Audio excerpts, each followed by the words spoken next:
Hello, everybody, and welcome again to another edition of Movie Masters. We are your hosts, Movie Master Mike and Boston Boy. We are back and just as mediocre as ever with Season 5, Episode 1 of Game of Thrones.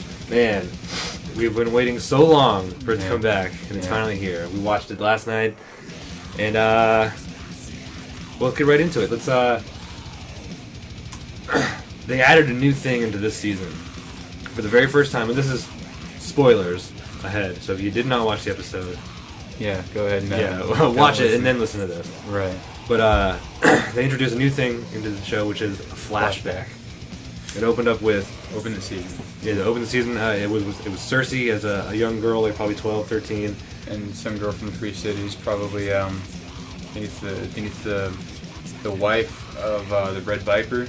You know, the one that's like screaming when he gets his eyes gouged out. Oh yeah. I think that's who that is. It's somebody from really? the Free Cities that's visiting, if I'm not mistaken. I don't remember, but once I saw that scene, I was kind of remembering it from the book that they go to see a witch and all this. You know. Yeah. It was a cool scene. They went to go see the witch, and she wanted to know because at the time she was betrothed to Rhaegar. Yeah. But then Mad King's like, I don't like you, Tywin. So your daughter's not going to marry my son. Right.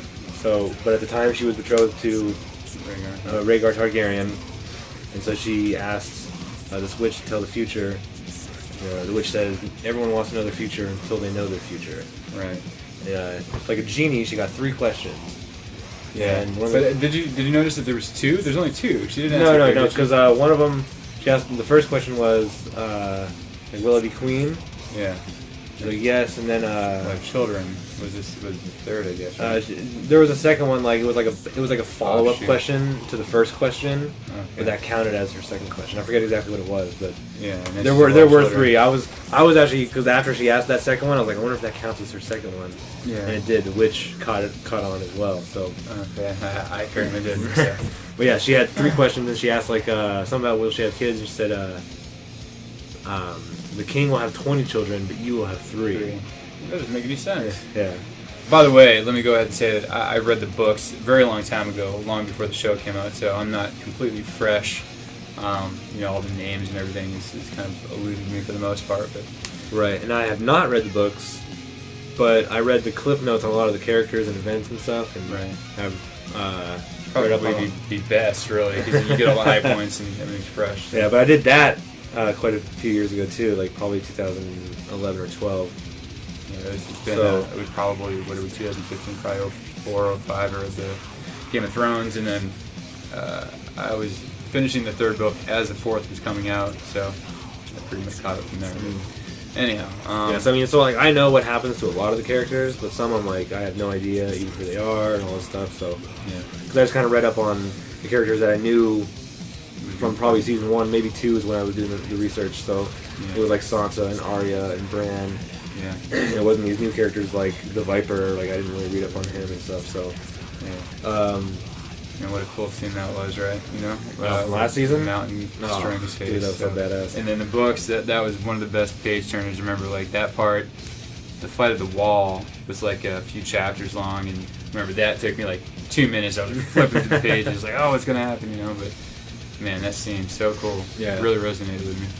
But so after this flashback of her as a child, it cuts to her as an adult, and they're going to her father's funeral.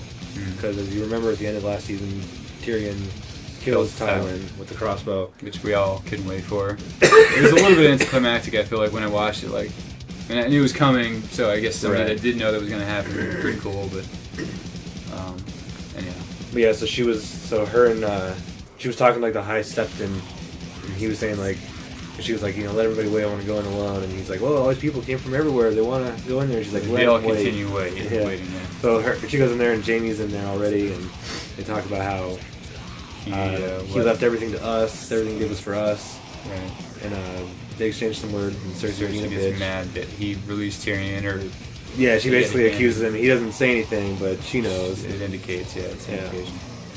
So that's one of the characters that we saw. That was like the opening. And then we cut to Tywin after that, because that's who they're talking about, and they like to segue in the show. Like Tyrion? Tyrion, yeah, sorry.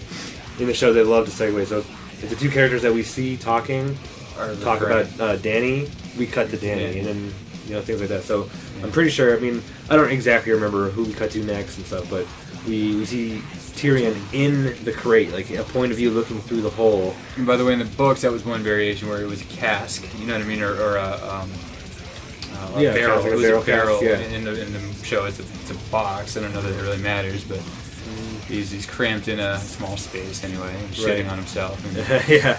So we see him being let out of the crate, and he's got a beard. He's all haggard. First thing he does is like go grab some wine. Yeah. And he just keeps drinking wine until he just pukes, and he just keeps drinking. Which I've done before. But him and Varys are talking, and one of the things I remember him saying was like, "You know what it's like to stuff your own shit through one of those holes." And he's like, "No, but I know what it's like to take your shit and throw it overboard." Yeah. But they have an exchange of Tyrion pretty much saying like, "I'm totally worthless now. I'm not a Lannister over here. Yeah. I can't say a Lannister always pays their debts, and I do whatever I want, and my father will pay it off." And Varys is like, "You've never been important in that, nature to me." Or he's like, "But you're good at playing the game. You're smart, you're very and capable." right. And so he's basically trying to convince him to go against his family and the people that sit on the throne and everybody right now, and root for the Targaryens, because that's who Varys has always Been behind. He's been behind the Targaryens. And he, as you remember in season 1, was talking to the dude from Pentos who set up Daenerys with Khal Drogo. Yeah. Talking about all the things that we can get ready for her to ascend to the throne. I feel like in the show, Varys is a lot more. He wants. I think in the books he wants what's good for the realm as well, but he's a lot more not mischievous, but like a dark character. You're a little more suspicious of him. Like right. In the show, he seems a lot more likable. You know what I mean? Right. Yeah. I think a few of the characters are kind of that way.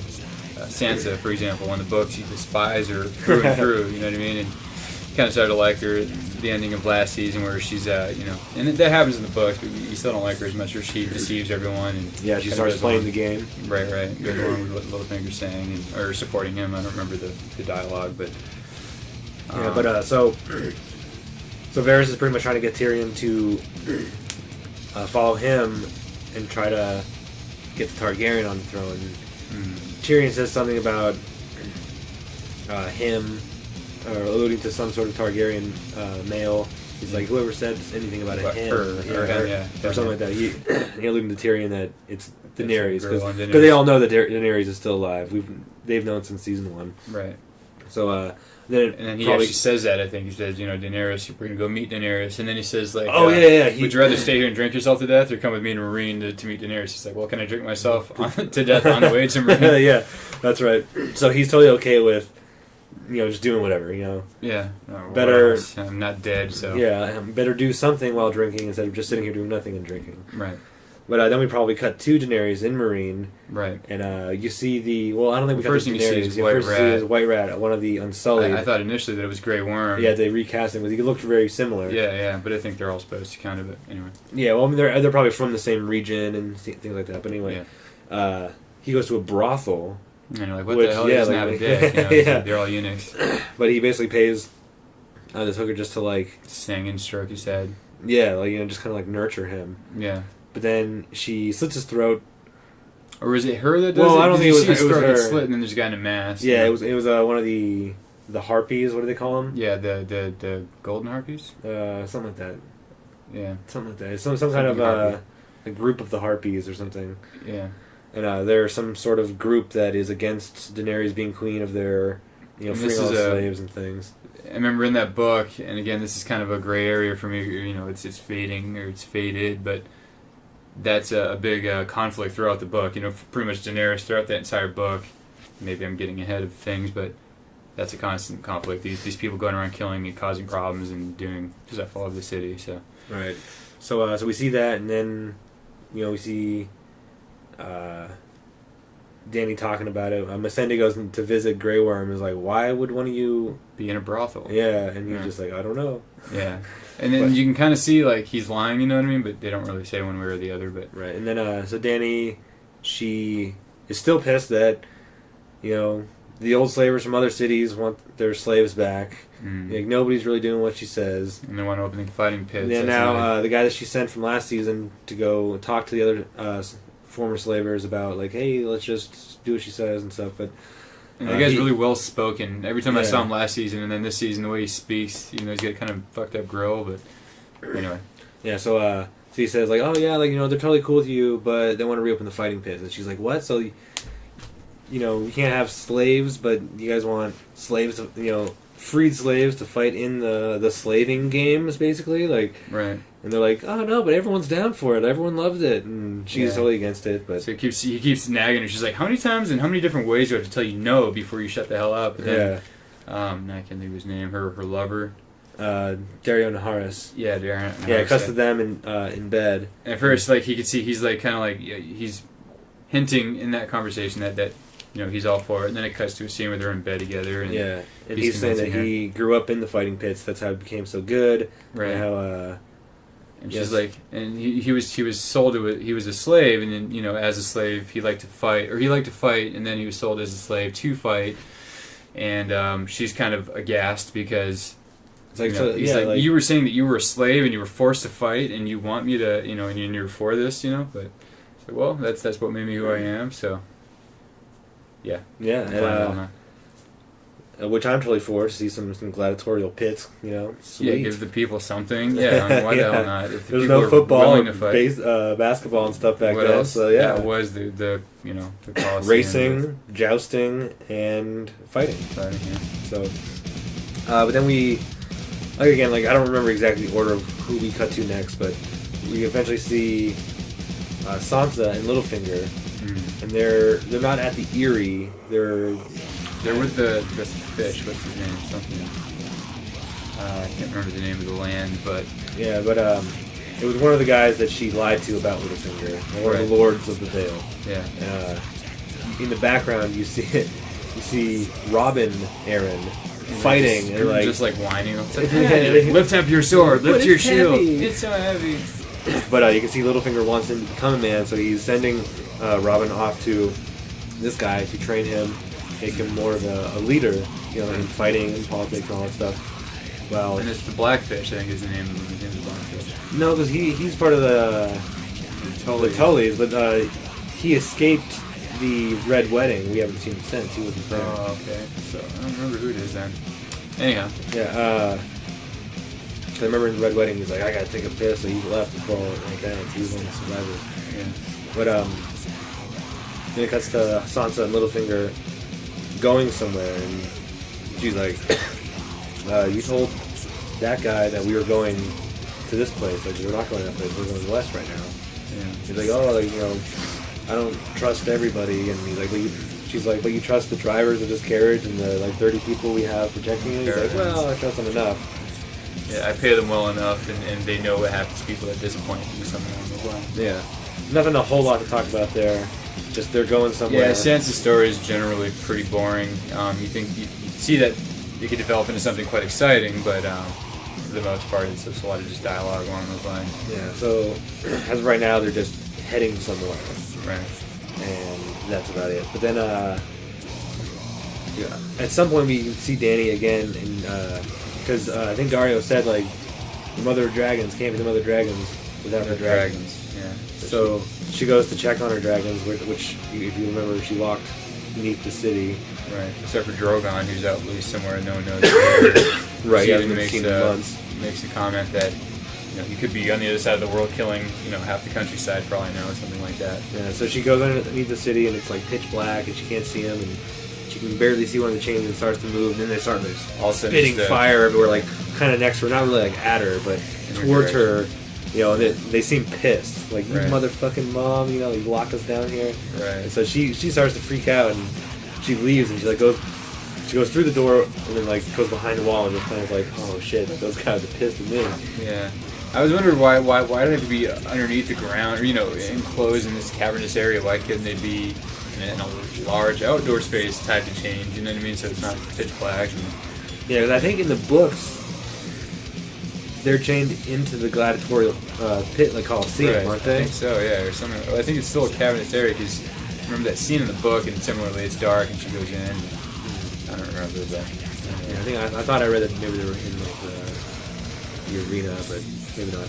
Yeah. But yeah, so you can tell that she pretty much has no control of her dragons. You know, she's a Targaryen, the mother of dragons, and stuff like that. But it was always disappointing that he went that direction with the story. That, like, I don't know, maybe she'll recover later on, but yeah, the fact that she lost control of him in any capacity is kind of disappointing. But anyway, a lot of the book is filled with disappointments and things that fill you with rage.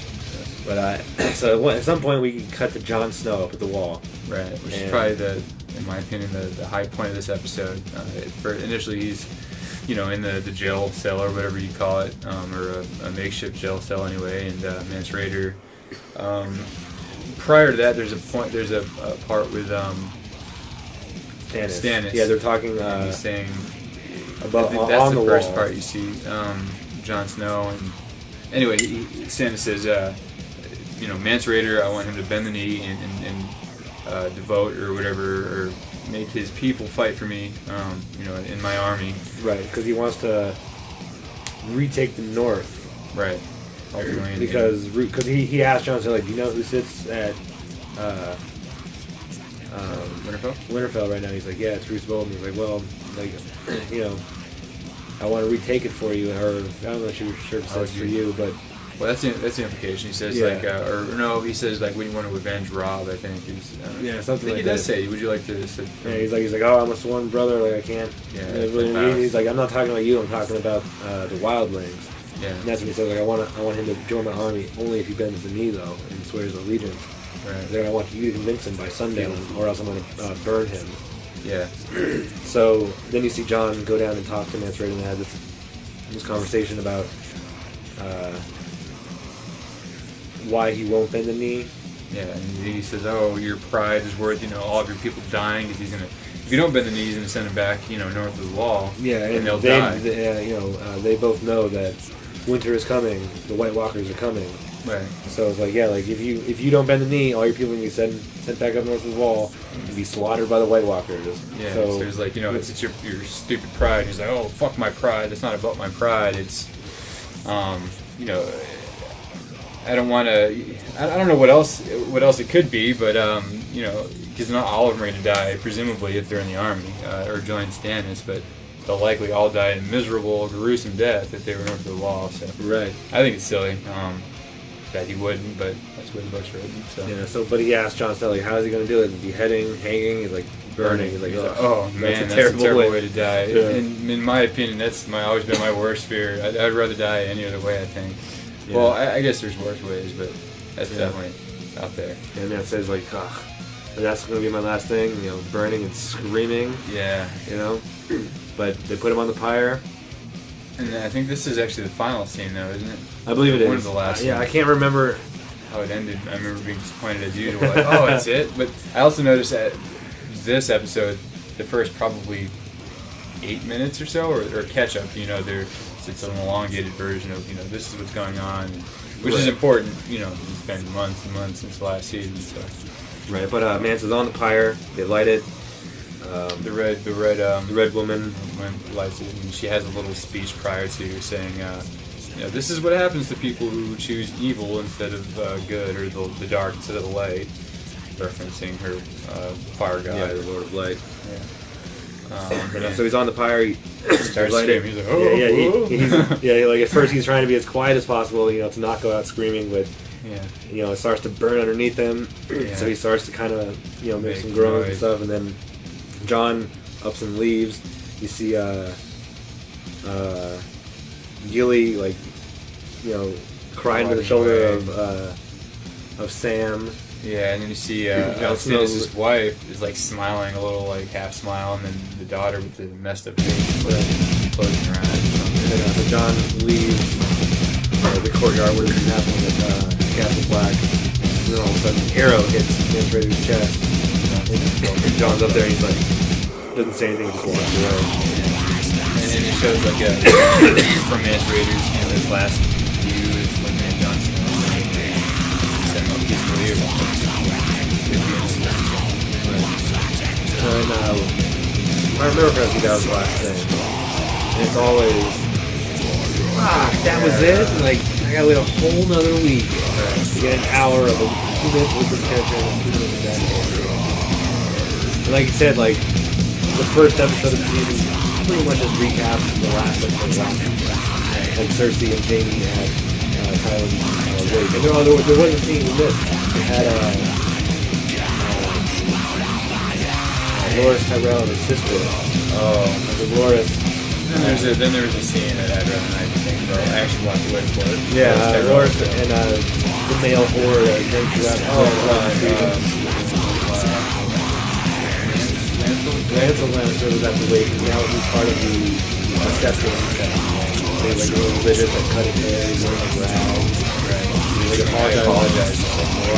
Well, communicating with you, which is, family, and it kind of indicates, and I don't remember this being a part of the book, but there's like, sort of the ale that Robert Baratheon had in the war hunt.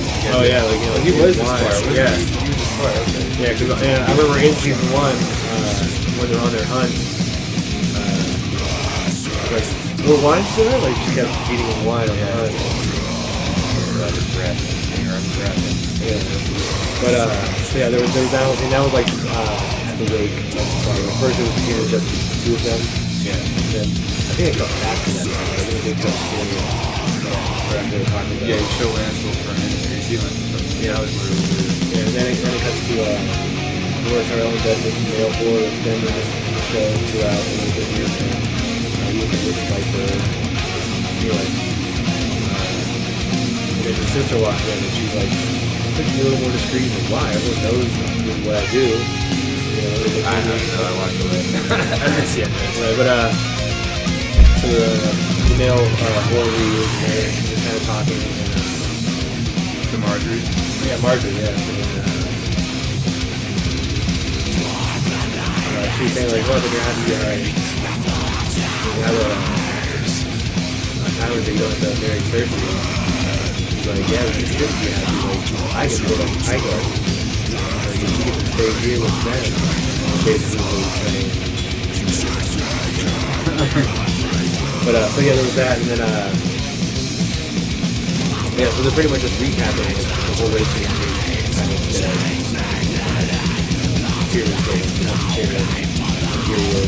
dealing with the fact that he killed his former lover and father, and basically exiled.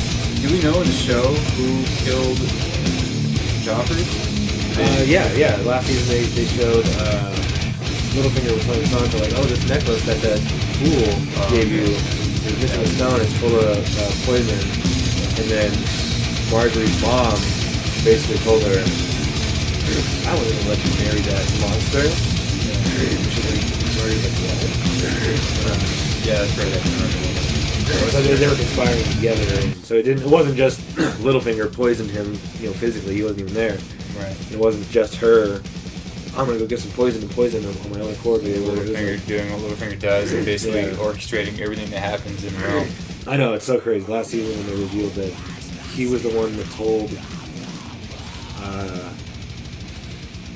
what's her name that was married to Jon Arryn, Catelyn's sister. Liza. And basically you find out that he told Liza, hey, write a letter to your sister. Well, first you're gonna poison your husband, Jon Arryn, right? Jon Arryn, and then you're gonna write a letter to your sister saying it was the Lannisters, and that'll bring a whole bunch of suspicions, and then that set Ned on his path to investigate The death of Jon Arryn. the death of Jon Arryn, which led him to the bastards of Robert Baratheon. Why was Jon Arryn investigating these bastards? Oh, it's because they were his real kids. And Joffrey and everybody not and like that. So like, and he even tells everyone, and she, Cersei at one point rips up the letter that says that he's the acting king if he dies. But anyway, right. Yeah. So so Littlefinger just pointing fingers everywhere. But yeah, overall this episode was just kind of. What happened last season? Now here we're kind of where we are. We didn't get to see Sansa. We didn't get to, or not Sansa. Arya. We didn't get to see Bran. And from what I've heard, we're probably not going to see Bran. Maybe once or twice. But, we did get to see a little scene with Podrick and Brienne. Oh, that's right. Yeah, and Podrick's like, oh, what are we going to do now? And she's like, And it doesn't matter. Like, that was you're the not my segue. squire. I'm not a knight. Yeah. We were here to find the kids. They didn't want my protection. That's I don't want it. anyone It's over. following me. Like you're safe without me. Right. Go away. I don't want you around. Yeah. And then And then little did they know there's this caravan going, and Sansa, the girl that she's searching for, is like Yep. 20 meters away. Yep. So it's kind of ironic. I love those little scenes that they do where like they're so close, Yeah. but so far away. Yeah. But yeah, it's just one of those episodes, like opening episodes of the season, are usually like that, where Yeah. Not a whole lot is gonna happen. It's just yeah. building, you know. And if you did see every character, then you'd see him for like a 10 minute. seconds, Yeah, yeah. that's it. And they reintroduced Lancel Lannister. You got to see Lancel's dad, who was Tywin's brother. I forget his name. He was in there at the wake. I thought at first you were going to see the mountains, but they were like looking at like a scar, and it turned out to be the male whore and Loras. Oh. And he's like, "Oh, your scar looks kind of like Dorne. There's some spear and stuff." okay, yeah. But so I thought maybe because it was just a close up of the scar on the leg. Right. I thought they were like, "Oh, it's the mountain. They're going to talk about how he's going to become a zombie or whatever." Yeah. But we said spoilers. But I guess you don't really know that happens. Yeah. You know, he doesn't really show up again. It's just some giant helmed man called like John the Terrible or something like that. I don't remember, man. I don't really remember having the feeling that he was a zombie. Like, I knew he was still alive and that he used the dark arts or whatever to bring him back, but I guess the zombie never crossed my mind at the time anyway. But I love how Sansa is slowly like turning into her mom. Like she's wearing tighter, darker clothes. Her hair is pulled back tighter. Yeah. Like very reserved, like Helen was. Right. And she was always more like her mom anyway. Do we know if they're going to include Lady Stoneheart at all? I think they're not. Really? Well, that was supposed to have happened already, and that's why I know there was an uproar. And I could remember until I saw an article about it that people were upset that Lady Stoneheart wasn't in like the finale or one of the last episodes. It indicated basically that she wasn't going to be part of the story, and she's which is important but not important enough. I mean, they could probably cut that out entirely. I mean, it's kind of a weird story anyway. Like Caitlyn Stark is back as again, spoilers, but back as like some zombie killer that wants to go around killing everybody. You know, it's a weird story. Well, they never show whether or not she died. I always thought Brienne was still alive because she hanged. And the chapter ends. The last time you see Brienne, you know, she's got a noose around her neck, and then it says, and then Brienne yelled something. And I think it would say Brienne yelled, and then that's the end of that chapter. So, but like, you know, it was saying like she was about to drop, and then she yelled something, and then the chapter ends. So maybe she does. Maybe she cuts herself loose. You don't know. Maybe she yells something about her kids and know if they're still alive. Yeah, exactly. Yeah, but there's not much else to say. I'm interested to see Tyrion go to the Marine and interact with Really not a whole lot left to look forward to for me. I mean, the parts that I was really looking forward to was, again, the fight scene with the Red Viper, with the war at the wall. You know, they really did so good on that. The Red Wedding was obviously really big for me. Yeah, for most people that was like jaw-dropping. Right. You said jaw-dropping. You said jaw-dropping. I did say jaw-dropping. Jaw. I mean, the fourth and fifth books, I mean, I kind of just trudged my way through. It wasn't anything like 1 through 3. You know, 1 and 3 being my favorites. 2 was still very, very good. But, you know, I'm sure they'll make enough interesting things happen to keep you reading. So, I just don't remember what to look forward to. I mean, I remember Daenerys' story being more of the same. She's a Marine. She doesn't fucking lead. Dragons are, you know, in the state of whatever. Yeah, I've been down on Daenerys for a long time. Yeah. Pretty much since season 2. I mean, I hope it's building to where finally she's going to cross the Red Sea or whatever they call it. Narrow Sea? Okay, and dominate the fuck out of everyone, you know what I mean? That would be cool. Yep. And then Jon Snow fucks the shit out of her, and they live happily ever after. That's hilarious. Yeah. Jon Snow is interesting. small attention. Do you have a favorite character that is still alive or potentially going to be in this season? I guess Jon Snow. I mean, the Starks are everyone's favorite. As much as I like to go against the grain. I also really like the Greyjoys. I haven't seen any of them, barely, by the way. We haven't seen any of them. We saw we the didn't see Ramsay or Reese or anybody. Well, Arya and Tyrion are my two favorites, so I don't know why I didn't go right to them. Tyrion is my fucking favorite. Yeah, he is in the so show, fucking they made him really badass. Yeah, he in was the so books, even more so. It's all his thinking, and he's so much more brilliant in the books. Like, oh my god, he's so awesome, dude. But, they obviously portray him the way he's intended to be in the show as well. Right. So, Tyrion. Yeah, I like Tyrion, Arya, and Jon Snow. They're probably my favorite. How could I not be badass? Yeah. Jon Snow, just like as far as like he's noble and I stick to my vows. I'm loyal and devoted, and then get Tyrion, just the mastermind. Yeah, and he's up where but shit is pretty much like that's the legit threat, and like that's where the real story is really taking place. Yeah. The White Walkers are coming back, right? Yeah, exactly. And he knows the others the wildlings knew. That's why they wanted to get across the wall. Right. It's like that's where shit's really happening. Everything else is just people fighting with sticks, basically. Yeah. Just wasting time. But like that's where it's really happening. So that's why it's awesome that Stannis fucking went up in there, because they convinced him that that's where we need to be, because that's the thread that's going to keep the rest of the kingdom alive. Which makes me appreciate. I mean, if any of the kings that are can't think of the word, but fighting anyway for the throne, Stannis would be my choice, or the one that you're rooting for, because definitely that would roll the best, and he's the one that went. Although he had other things he could have been doing better, although he had ulterior motives of going there. Obviously he wanted to be the one that went there. That would do enough for him. That would help him in his cause as it is, but also to try and obtain an army there. I really like Stannis. I like. Which conversation was it?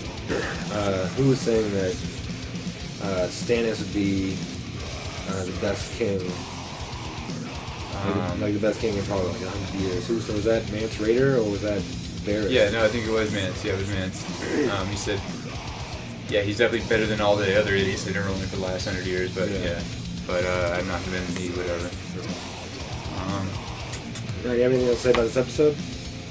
I don't think so. I guess we kind of covered everything. We basically just kind of talked through. Yeah, but I mean that's how it goes. I mean, there wasn't a whole lot of meat in this episode. Yeah, the flashback, that was very interesting, because they've never done a flashback before. Right. And so I'm interested to see if they do like one an episode, if they're gonna have like two an episode, if they're just gonna do it here and there.